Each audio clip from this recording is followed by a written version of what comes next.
Mr. Vincent Dermody, and we want to ask you please how platform encourage competitiveness and innovation.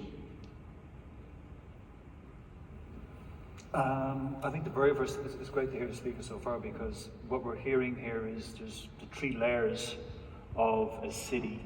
First layer is that place-centric view, then the people-centric view, and finally the purpose-centric view. And a good way to think about this is, in the pandemic, schools, students, education. The school went away, the education and the students stayed and moved somewhere else. So that's the actual challenge that we have when we talk about digitizing a city. It is the instrumentation layer, but then on top of that, building the sophistication of the human-centric layer, but then also the purpose of that. And that sometimes is about changing even the language we use.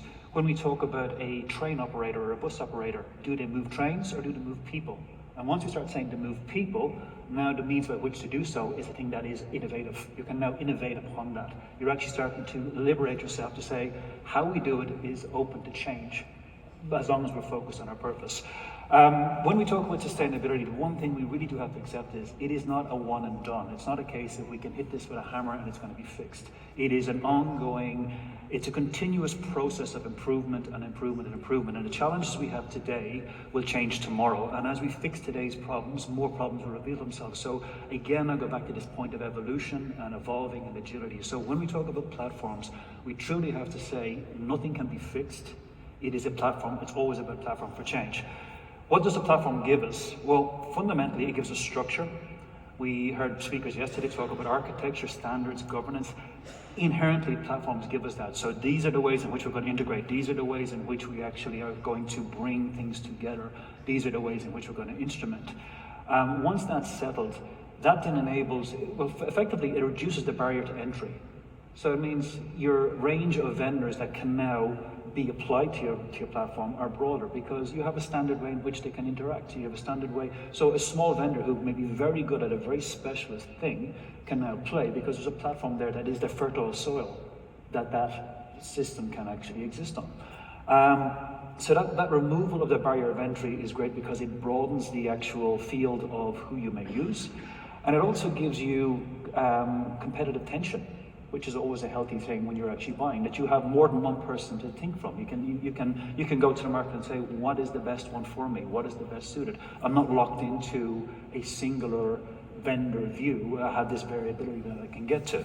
So what does that mean for the city? It means you've got speed of deployment.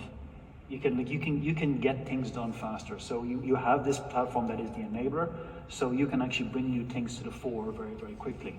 As I said, you have competitive tension. It also means you can genuinely stay at the best of breed end of things. You can constantly pursue that element of, well, what's the best right now, and we can move with it.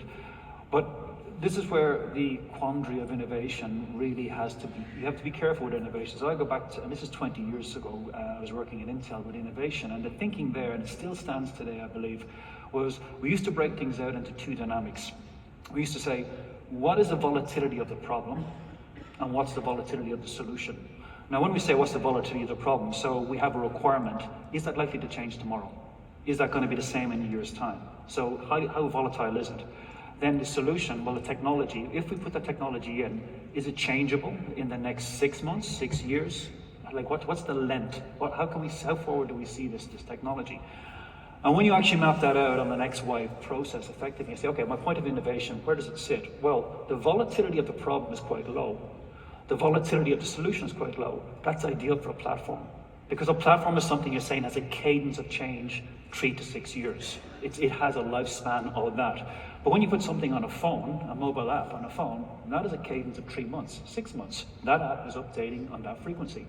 So what you've got to do is actually pull apart your paradigm of innovation and start to look at, if it's highly volatile in the technology that's going to be used, if it's highly volatile in the thing it's solving, as in that will evolve, then you're thinking, you have to use system thinking. Then you have to use innovation to actually bring that idea to a more stable place, to bring it back into the platform. And this is critical for the success of the platform, because the one place a platform can fail is when it starts to react to every new thing that's coming on the market. Once it's actually being dragged in different directions every 6 months, It cannot settle. So it's really about the platform is that fertile field, your seeds of innovation, you treat separately, and then you bring it down to that fertile field. So the gravity will bring it back in. But it's critical that you don't have high volatility in that innovation as you bring in. Now, a classic case of this, to give an example, is a ticketing system or payment system for public transport. So the core system itself will be, the actual requirements are quite stable. The type of technology you're going to use is quite stable. So route management, as in the routes that the trains will take or the buses will take, the fares to be applied, the identity of the passengers, very stable, perfect for a platform. How a person pays at the point of entry, that's quite volatile, because 4 years ago it was a pay card, then it moves to a credit card, now it moves to a phone, and it's gonna move on. So that's the kind of thing you pull apart and say, okay, that's an innovative thing that we're constantly going to feed back into our platform, but the idea is that we stabilize the platform. So that's how the platform, it becomes that place to land your innovation and actually stabilize your innovation and bring it to scale. Yes, thank you very much, Mr. Vincent Dermody.